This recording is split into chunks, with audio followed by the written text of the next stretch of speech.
ఓం సాయిరామ్. సాయి భక్తులందరికీ నమస్కారం అండి. అందరూ ఎలా ఉన్నారు? ఆ సాయినాథుని కృపా కటాక్షాలు అందరిపై ఉండాలని మనస్ఫూర్తిగా కోరుకుంటున్నాను. ఒకసారి నూరుద్దీన్ అనే సైనిక దళానికి చెందిన ఒక అశ్వ సైనికుడు షిరిడీ వచ్చి బాబాను దర్శించాడు. వెంటనే తిరిగి వెళ్ళడానికి బాబాను అనుమతి కోరాడు. బాబా వెంటనే వెళ్ళేందుకు అనుమతించక మరుసటి రోజు వెళ్ళమని చెప్పారు.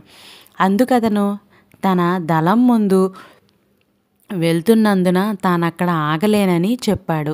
బాబా అతని చేతిలో ఊదీ పెట్టి ఉర్దూలో ఏవో మాటలు అన్నారు. వాటి అర్థం ఏమిటంటే గొయ్యి త్రవ్వు, ఊది తిను అని. అతను ఊది తీసుకొని గుర్రంపై స్వారీ చేసుకుంటూ వెళ్ళిపోయాడు.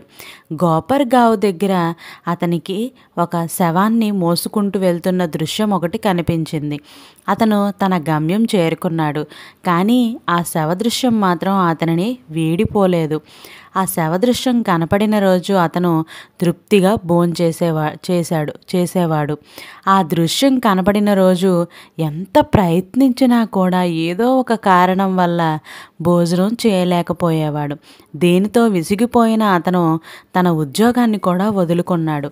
బాబా మాటలు విననందుకే తనకు ఈ దుస్థితి ప్రాప్తించిందని తెలుసుకొని తిరిగి షిరిడీ చేరి 6 నెలల పాటు అక్కడ గడిపారు. ఓం సాయిరామ్ అని కామెంట్ చేయండి. ఇంకా మన ఛానల్ని ఎవరైనా ఫస్ట్ టైం విజిట్ చేసినట్లయితే సబ్స్క్రైబ్ చేయని వాళ్ళు వెంటనే సబ్స్క్రైబ్ చేసి పక్కనే ఉన్న బెల్ ఐకాన్ని క్లిక్ చేయండి. నేను పెట్టే ప్రతి వీడియో మీకు నోటిఫికేషన్ అనేది వస్తుంది. క్రమేణా అతను ఆ శాపం నుండి విముక్తుడయ్యాడు. తరువాత బాబా అనుజ్ఞ తీసుకొని వెళ్ళిపోయాడు. తర్వాత అతను దైవాలిలో కిరాణా కొట్టు నడుపుకుంటూ జీవనం సాగించాడు. బాబా నాకు తెలిసిన 2 మహమ్మదీయులు ఆధ్యాత్మిక ప్రగతికి తోడ్పడ్డారు. వజాపూర్కి చెందిన షేక్ అబ్దుల్లా షిరిడీ వచ్చి బాబాను దర్శించాడు.